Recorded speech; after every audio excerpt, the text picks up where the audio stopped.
ಅತ್ತಗಾರಂಡಿ, ನಾನು ನಿಮ್ಮನ್ನ ಒಂದು ಕೇಳ್ತೀನಿ, ನೀವು ದಾನಿಗೆ ಇಲ್ಲ ಅಂತ ಹೇಳಬಾರ್ದು, ಸರಿನಾ?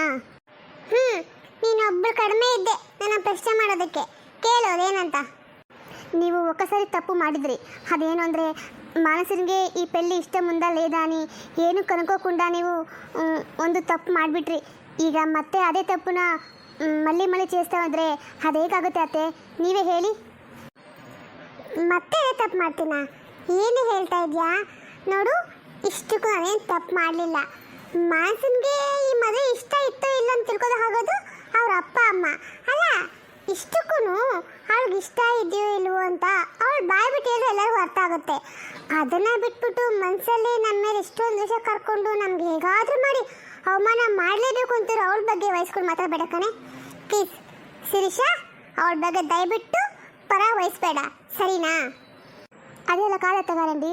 ಅದೇನೆಂದರೆ, ಇವಾಗ ನೀವು ಮದ್ದಿಗೆ ಈ ಮದುವೆ ಇಷ್ಟ ಇದೆಯೋ ಲೇದೋ ಅಂತ ಏಮಿ ಕನ್ಕೋಕೊಂಡ ನೀವು ಮತ್ತೆ ಅದೇ ತಪ್ಪು చేస్తూ ఉంటే అందుకే నేనేం చెప్తా ఉంటానంದರೆ, ಒಂದು ಸಾರಿ ಮರ್ದಿಗಾರನ್ನ ಕರೆದು ನೀವು ಮಾತಾಡಿ ಅವ್ರಿಗೆ ನೀಟಾಗಿ ಅರ್ಥ ಮಾಡಿಸಿ ಈ ಮದುವೆ వాళ్ళు ಎಂದಕ್ಕೆ చేసుಕೊಬೇಕು ಅಂತ. ಆಮೇಲೆ ಪಾಪ ಅವರಿಗೂ ಮುಂದೆ ಲೈಫಲ್ಲಿ ಕಷ್ಟಂಗ ಇರಬಾರ್ದಲ್ವಾ? ನೀನು ಹೇಳ್ತಾ ಇರೋದು ಒಂದು ರೀತಿಯಲ್ಲಿ ಸರಿ ಅಂತ ನನಗೆ ಅನಿಸ್ತಾ ಇದೆ. ಆಯಿತು, ಎಲ್ಲಿ ನೀನು ಮೈದ್ನ ಕರಿ. ಮನೋಜ್ ಗಾರು ಒಂದು ನಿಮಿಷ ಇಲ್ಲಿ ರಂಡಿ. ಅದಕ್ಕೆ ಏನು ಕರೆದಿದ್ದು? ಮನೋಜ ಕರೆದಿದ್ದು ನಿಮ್ಮ ಅತ್ತಿಗೆಲ್ಲ, ನಾನು ಬೈಲಿ. ಏನಮ್ಮ? ನೋಡಪ್ಪ, ನಾನು ನಿನ್ಗೆ ಕೇಳ್ತಾ ಇದ್ದೀನಿ ಅಂತ ನೀನು ದಯವಿಟ್ಟು ಬೇಜಾರು ಮಾಡ್ಕೋಬೇಡ. ಯಾಕೆಂದರೆ ನನಗೆ ಗೊತ್ತು ನನ್ನ ಮಗನ ಮನಸ್ಸು ಹೇಗಿದೆ ಮತ್ತು ನನ್ನ ಮಗನಿಗೆ ಏನು ಬೇಕು ಏನು ಬೇಡ ಅಂತ. ನಾನು ನಿನ್ನ ಜೀವನದ ಬಗ್ಗೆ ಒಂದು ನಿರ್ಧಾರ ತೊಗೊಂಡ್ರೆ ಸರಿಯಾಗಿರುತ್ತೆ ಅಂತ ನಂಬಿಕೆ ಅಲ್ವಾ? ಹೇಳು ಮಗನೇ. ಹ್ಞೂ ಅಮ್ಮ, ಯಾಕೆ ನೀನು ಈ ಪ್ರಶ್ನೆ ಕೇಳ್ತಿದ್ಯಾ? ಅದು ಏನಿಲ್ಲ, ಇವಾಗ ನಾವೆಲ್ಲ ಸೇರಿ ನಿನ್ನ ತನು ಕೊಟ್ಟು ಮದುವೆ ಮಾಡಬೇಕು ಅಂತ ತೀರ್ಮಾನ ಮಾಡಿದ್ದೀವಲ್ಲ, ಇದಕ್ಕೆ ನೀನು ಒಪ್ಕೊಂಡಿದ್ಯಾ ಇಲ್ಲ ಅಂತಲ್ಲ. ಆದರೆ ನಿನಗೆ ಈ ಮದುವೆ ಮನಸ್ಫೂರ್ತಿಯಾಗಿ ಒಪ್ಪಿಗೆ ತಾನೆ ಕಂದ. ಒಂದು ವೇಳೆ ನಿಮ್ಗೆ ಇಷ್ಟ ಇಲ್ಲ ಅಂದರೆ ಹೇಳಿಬಿಡು ಮಗನೇ, ನಾನೇನಾದರೂ ಹೇಳ್ಕೊತೀನಿ. ನೋಡಮ್ಮ, ಈ ಮದುವೆ ಆಗೋದ್ರಿಂದ ನಂಗೆ ಖುಷಿಯಾಗಿರುತ್ತೋ ಅಥವಾ ನನಗೆ ಬೇಜಾರಾಗುತ್ತೋ ಅನ್ನೋ ಮುಖ್ಯ ಅಲ್ಲ. ನನಗೇನು ಬೇಕಾಗಿರೋದು ನೀನು ಮತ್ತು ಅಪ್ಪ ಮತ್ತು ಅತ್ತೆ ಮಾವ ನೀವೆಲ್ಲ ಖುಷಿಯಾಗಿದ್ದರೆ ನಂಗೆ ಅಷ್ಟು ಸಾಕಮ್ಮ. ನಿಮ್ಮ ಖುಷಿಗೋಸ್ಕರ ನಾನು ಏನು ಬೇಕಾದರೂ ಮಾಡ್ತೀನಿ. ಏನ್ರಿ, ನಾನು ನಾಳೆ ಮೈನ್ ಮಾತು ನೀವು ಕೇಳಿಸ್ಕೊಂಡ್ರಾ? ಹಾಂ, ಹೇಗೆ ಮುತ್ತು ಪೋಣಿಸ್ದಂಗೆ ಮಾತಾಡ್ತಿದ್ದಾನಲ್ವಾ? ನಾನು ಅಳಿಯ ಬಂಗಾರ ಕಣ್ರಿ, ಬಂಗಾರನೇ ಸರಿ ಅವನು. ಆಯಿತು ಮಗನೇ, ನೀನು ಇಷ್ಟ ಹೇಳ್ದೆಯಲ್ಲ, ನನಗೆ ತುಂಬ ಖುಷಿ ಆಯಿತು ಮಗನೇ. ಅದಕ್ಕೆ ಹಾಂ, ಅಣ್ಣ ಬಂದ್ರಾ? ಬನ್ನಿ. ಮನೋಜ, ನಿನ್ನ ಮಾತು ಕೇಳಿ ನನಗೆ ನಿಮ್ಮ ಅವನಿಗೆ ಹಾಲು ಕುಡ್ದಷ್ಟು ತೃಪ್ತಿ ಆಯಿತು ಮಗನೇ. ನಿನ್ನಂಥ ಅಳಿಯ ಅಲ್ಲ, ನಿನ್ನಂಥ ಮಗ ಆಗಲಿ ಅಳಿಯ ಆಗಲಿ ಎಲ್ಲರ ಮನೆ ಇದ್ಬಿಟ್ರೆ ಆ ಮನೆ ನಂದ ಗೋಕುಲ ಆಗಿರುತ್ತೆ. ಅದರಲ್ಲಿ ಒಂದು ಕಿಂಚಿತ್ ತಪ್ಪಿಲ್ಲ ಮಗನೇ.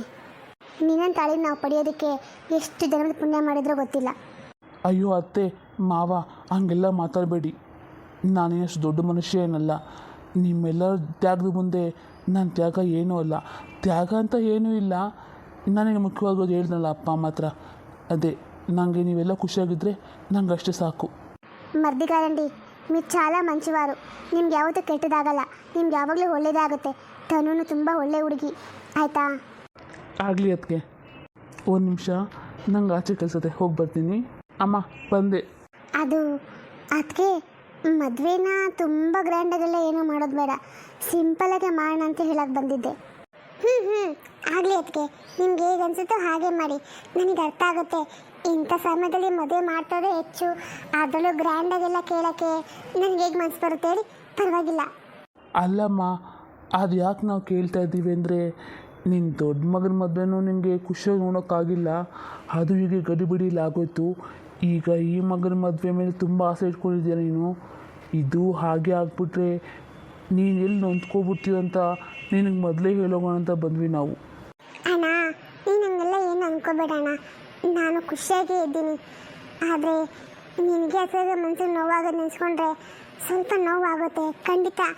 ನಾನು ಅದನ್ನು ಯಾವುದೇ ಕಾರಣಕ್ಕೂ ಮರೆಯಲ್ಲ, ಆಯ್ತಾ ಅಣ್ಣ? ನೀನು ನೊಂದ್ಕೋಬೇಡ, ನಿನ್ನ ಮಗಳನ್ನ ನಾನು ಚೆನ್ನಾಗಿ ನೋಡ್ಕೊತೀನಿ ಅಣ್ಣ. ಅಯ್ಯೋ ಹುಚ್ಚಮ್ಮ, ನನಗದ್ರ ಬಗ್ಗೆ ಯಾವುದೇ ಅನುಮಾನ ಇಲ್ಲ. ನೀನು ಯಾರು ಹೇಳು? ನನ್ನ ತಂಗಿ ಅಮ್ಮ, ನನ್ನ ತಂಗಿ ಹೇಗೆ ಏನು ಅಂತ ನನಗೆ ಗೊತ್ತಿಲ್ವೇನೆ. ಸರಿ, ಬಾವಿಲಿ ಕಾಣಿಸ್ತಾ ಇಲ್ವಲ್ಲ? అంకుల్ వాళ్ళిద్దరూ అంగడి దగ్గరికి పోయిండారు. రండి కూర్చోరండి. పిన్నిగా రండి, రండి కూర్చోరండి. ಅಮ್ಮ ತಾಯಿ, ಅದನ್ನ ದಯವಿಟ್ಟು ರಂಡಿ ರಂಡಿ ರಂಡಿ ಅಂತ ಹೇಳ್ಬೇಡ ಕಣೆ. ಅದು ನಮ್ಮ ಕಡೆ ಪರವಾಗಿಲ್ಲ, ಅದೇ ಬೇರೆಯವ್ರ ಕಡೆ ಅದು ಕೆಟ್ಟ ಮಾತಂತ ಅನ್ಸ್ಕೊಳುತ್ತೆ ಕಣೆ. ದಯವಿಟ್ಟು ಹಾಗಾಗಿ ಬನ್ನಿ ಬನ್ನಿ ಅಂತ ಹೇಳು, ಅರ್ಥ ಆಯ್ತಾ? ಓ ಕ್ಷಮಿಸಂడి, ಬನ್ನಿ ಪಿನ್ನಿ, ಬನ್ನಿ ಬನ್ನಿ. ನೀವೆಲ್ಲ ಒಂದು ನಿಮಿಷ ಕೂತ್ಕೊಂಡಿರಿ, ನಾನೋಗಿ ಕಾಫಿ ಮಾಡ್ಕೊಂಡು ಬರ್ತೀನಿ. ಅರೆ ಅದಕ್ಕೆ ನೀನು ಸೊಸೆ ಸ್ವಲ್ಪ ಕರ್ಣ ಕಲ್ತ್ಕೊಂಡವಳೆ, ಪರವಾಗಿಲ್ವೇ? ಅಯ್ಯೋ ಅವಳೇ ಗೊತ್ತಾ, ಮರ್ತು ಮಾತಾಡ್ತಾಳೆ, ಆಮೇಲೆ ನೆನಪಾದಾಗ ಕನ್ನಡ ಪೂರ್ತಿಯಾಗಿ ಮಾತಾಡ್ತಾಳೆ. ಅವಳಿಗೆ ಹೇಳ್ಕೊಡೋಕಂತ ಸಾಧ್ಯನೇ ಇಲ್ಲ, ಅದಕ್ಕೆ ಬಿಟ್ಟೆ ನಾನು. ಅತ್ತಗಾರಂಡಿ ಅಲ್ಲ ಅನ್ಕಂಡಿ, ನಾನು ನೇರ್ಚ್ಕೊಂತೀನಿ. ಆಯ್ತು ಅಮ್ಮ, ಸರಿ ಹೋಗಿ ಕಾಫಿ ಮಾಡ್ಕೊಬರೋಗು. ಹಾಂ ಅಣ್ಣ, ಅಂದಂಗೆ ನೀನು ತನು ಹತ್ರ ಮಾತಾಡಿದ್ಯಾ? ಅವಳಿಗೆ ಮದುವೆ ಸಂಪೂರ್ಣ ಒಪ್ಪಿಗೆ ತಾನೆ? ಇಲ್ಲಾಂದ್ರೆ ಅವಳು ಅವ್ರ ಅಕ್ಕನಾಗ ಏನಾದ್ರು ಮಾಡಿಬಿಟ್ರೆ ಮತ್ತೆ ನಮ್ಗೆ ಅವಮಾನ ಸಹಿಸ್ಕೊಳ್ಳೋಕ್ಕೆ ಸಾಧ್ಯ ಇಲ್ಲ ಅಣ್ಣ. ಅದಕ್ಕೆ ಯಾವುದಕ್ಕೂ ಮದುವೆ ಮೊದಲೇ ನೀನೊಂದು ಮಾತು ಕೇಳ್ಕೊಬಿಡು. ನೋಡಮ್ಮ, ಒಂದು ಸಾರಿ ತಪ್ಪಾಗಿದೆ, ಅದು ಇಲ್ಲ ಅಂತ ಹೇಳಲ್ಲ, ಆದರೆ ಅದೇ ತಪ್ಪನ್ನ ಮತ್ತೆ ಮಾಡೋಷ್ಟು ದೊಡ್ಡರು ನಾವಲ್ಲಮ್ಮ. ನನ್ನ ಮಗಳಿಗೆಲ್ಲ ಹೇಳಿದ್ದೀನಿ, ಅವಳಿಗೆಲ್ಲ ಅರ್ಥ ಮಾಡಿಸಿದ್ದೀನಿ. ಅವಳು ಖಂಡಿತ ಈ ಮದುವೆನ ಸಂಪೂರ್ಣ ಒಪ್ಕೊಂಡವಳೆ, ಆಯಿತಾ? ಅದ್ರ ಬಗ್ಗೆ ಇನ್ನೇನು ವರಿ ಮಾಡ್ಕೋಬೇಡ. ಅಪ್ಪ, ಸದ್ಯಕ್ಕೆ ನನಗೆ ಇವಾಗ ತೃಪ್ತಿ ಆಯಿತು. ಅಂದಂಗೆ ಅಣ್ಣ, ನಾನು ಹಿಂಗೆ ಕೇಳ್ತೀನಿ ಅಂತ ಏನು ಅಂದ್ಕೊಂಡಿಲ್ಲ, ಅದೊಂದು ಮಾತೇ ಇಲ್ಲ. ಮಾನಸ ಮನೆಗೆ ಹೋಗಿದ್ದಾಳಲ್ಲ, ಅಲ್ಲಿ ಏನಾಯಿತು ಅಂತ ಏನಾದರೂ ನಿಮಗೆ ಗೊತ್ತಾಯ್ತಾ? ಇಲ್ಲ ಅದಕ್ಕೆ ನನಗಂತೂ ಅವಳ ಬಗ್ಗೆ ಏನು ವಿಷಯ ಕೇಳ್ಕೊಳ್ಳೋಕೆ ಇಷ್ಟನೂ ಇಲ್ಲ, ಆಸಕ್ತಿನೂ ಇಲ್ಲ. ಅವಳು ಹೇಗಾದರೂ ಮಾಡ್ಕೊಂಡು ಎಲ್ಲಿಗಾದರೂ ಹೋಗಲಿ, ಹೆಂಗಾದರೂ ಇರಲಿ, ನನಗೆ ಅವಳ ಬಗ್ಗೆ ಯಾವ ವಿಷಯನೂ ಬೇಡ. ನನ್ನ ಗಂಡನ ಬಗ್ಗೆ ನನ್ನ ಬಗ್ಗೆ ಯೋಚನೆ ಮಾಡದೆ ಹೋಗಲ್ಲ, ಅವಳ ಬಗ್ಗೆ ನಾನು ಯಾಕೆ ಅದಕ್ಕೆ ಯೋಚನೆ ಮಾಡಲಿ? ಹಾಂ ಹೇಳಿ ನೀವು. ಹಂಗಲ್ಲ, ಯಾಕೆಂದ್ರೆ ಅವರು ಶರತ್ನ ಅತ್ತಿಗೆಗೆ ಮೊದಲೇ ನಮ್ಮನ್ನು ಕಂಡ್ರೆ ಆಗಲ್ಲ, ಹಾಗಾಗಿ ಅಲ್ಲೇನು ಸಮಸ್ಯೆ ಇದೆಯಾ ಅಂತ ನನಗೆ ಅನಿಸ್ತಿತ್ತು. ಗೊತ್ತಿಲ್ಲಮ್ಮ, ನಾನು ಅಷ್ಟೇ ಅವ್ರ ವಿಷಯಕ್ಕೆ ತಲೆ ಹಾಕೋಕ್ಕೆ ಹೋಗಲ್ಲ. ಸದ್ಯಕ್ಕೆ ನನ್ನ ಗಮನ ಎಲ್ಲ ಈ ಮದುವೆ ಬಗ್ಗೆ ಅಷ್ಟೇ. ಆಮೇಲೆ ನೋಡೋಣ ಏನಾಗುತ್ತೆ ಅಂತ. ನೋಡ್ರಿ, ನೀವು ಮಗಳು ನಮ್ಮ ಮಮಕಾರದಿಂದ ಏನಾದ್ರೂ ಹೋದ್ರು ನಾನು ಸುಮ್ಮನೆ ಇದಿಲ್ಲ, ಅದಕ್ಕೆ ಇವಾಗ ಹೇಳ್ತೀನಿ.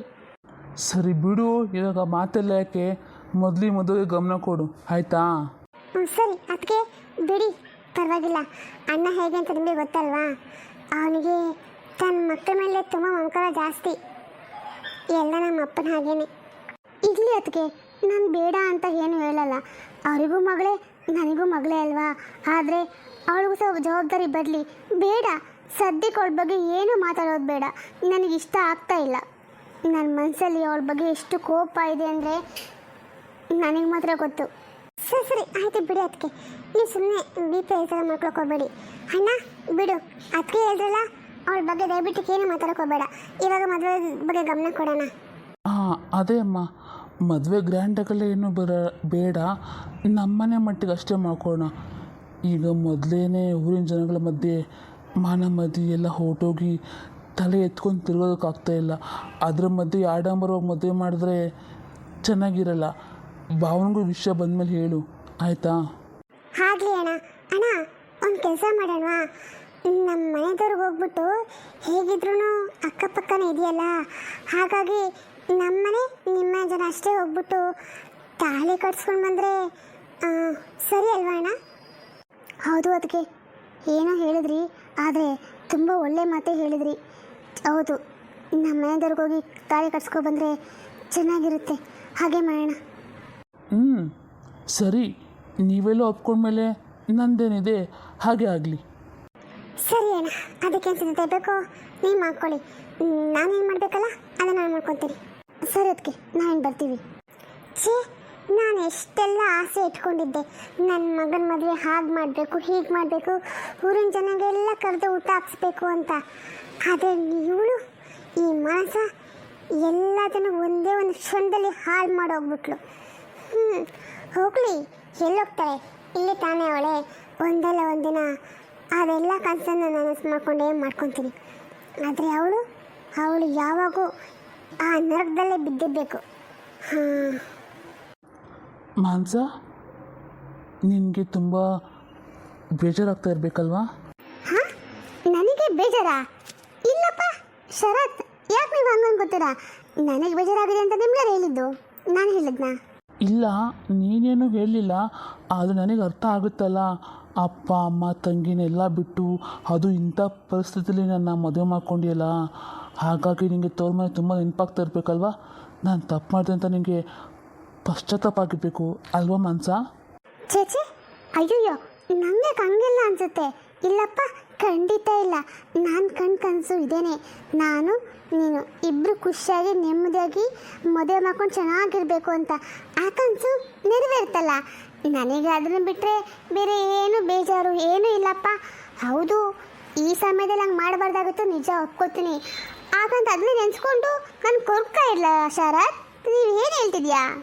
ಹಾಂ, ಅಂದರೆ ಮಾನ್ಸ ನಿಮ್ಗೆ ಸ್ವಲ್ಪನೂ ಬೇಜಾರು ಏನೂ ಆಗ್ತಿಲ್ವಾ? ಅಲ್ಲ, ಅತ್ತೆ ಮಾವ ಅಷ್ಟೆಲ್ಲ ಬೈದರು, ಇಲ್ಲಿ ನಮ್ಮ ಮನೆಗೆ ಬಂದಾಗ ನಮ್ಮ ಅತ್ತಿಗೆ ಬೇರೆ ಬಾಯಿಗೆ ಬಂದಾಗ ಮಾತಾಡಿದ್ರು. ನಿಂಗೆ ಇದ್ರ ಬಗ್ಗೆ ಎಲ್ಲ ಏನೂ ಅನಿಸ್ತಾನೆ ಇಲ್ವಾ? ನೀನು ಇಷ್ಟೊಂದು ಕೇಶನಾಗಿ ತೊಗೊಂಡ್ಯಾ, ಇಷ್ಟು ಆರಾಮಾಗಿದ್ಯಾ? ವಾ, ಗ್ರೇಟ್ ಮನಸ್ಸ, ನೀನು ತುಂಬ ಗ್ರೇಟ್ ಆಗಿಬಿಟ್ಟೆ ಕಣೆ. ಅಯ್ಯೋ, ಗ್ರೇಟು ಇಲ್ಲ ಏನೂ ಇಲ್ಲ.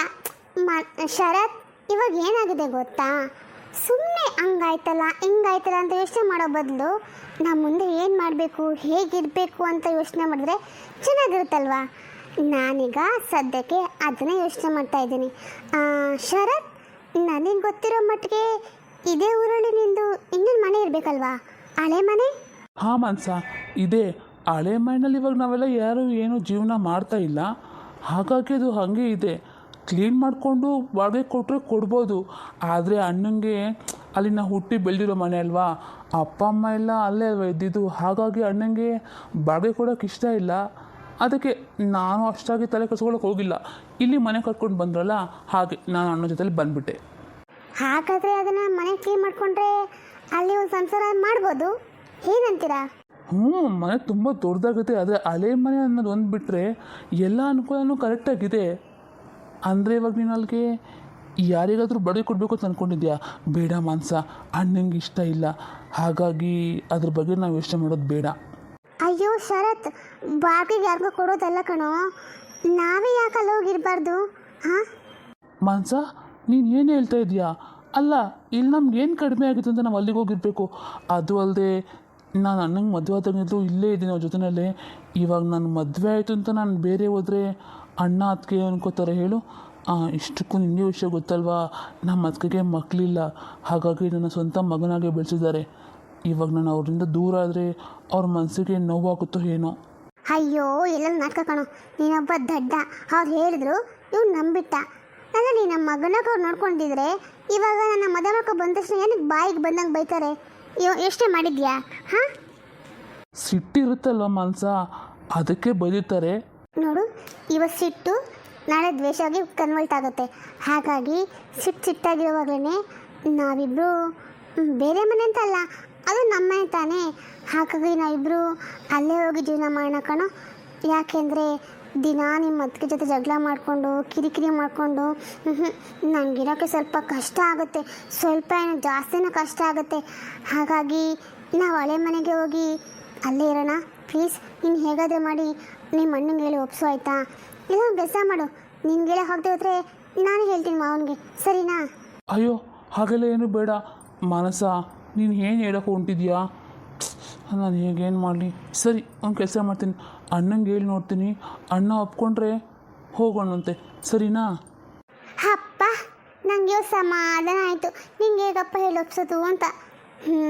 ಹೇಗೋ ನೀನು ಒಪ್ಕೊಂಡಿಲ್ಲ, ನಂಗೆ ಅಷ್ಟೇ ಸಾಕು. ಶರತ್, ನಿಂಗೆ ನನ್ನ ಮೇಲೆ ಎಷ್ಟು ಪ್ರೀತಿ ಇದೆಯಲ್ಲ, ನಾನು ಏನು ಕೇಳಿದ್ರು ಇಲ್ಲ ಅಂತ ಒಪ್ಕೊಳ್ತೀಯ? ಹೌದು ಮನ್ಸ, ನನಗೆ ನಿನ್ನ ಪ್ರೀತಿಯೋ ಕಾರಣಕ್ಕೆ ತಾನೇ ನೀನು ಏನಂದು ಇಲ್ಲ ಅಂದೆ, ನಿನ್ನ ಮದುವೆ ಮಾಡ್ಕೊಂಡೆ, ಇದೇ ಊರಿಗೆ ಕರ್ಕೊಬಂದೆ. ನನ್ನ ಗೆಳೆಯಂಗೆ ಮೋಸ ಮಾಡಿ ಅಂತ ಗೊತ್ತಿದ್ರು ಅವನ ಎದುರಿಗೆ ಬಂದು ನಿಂತ್ಕೊಂಡೆ.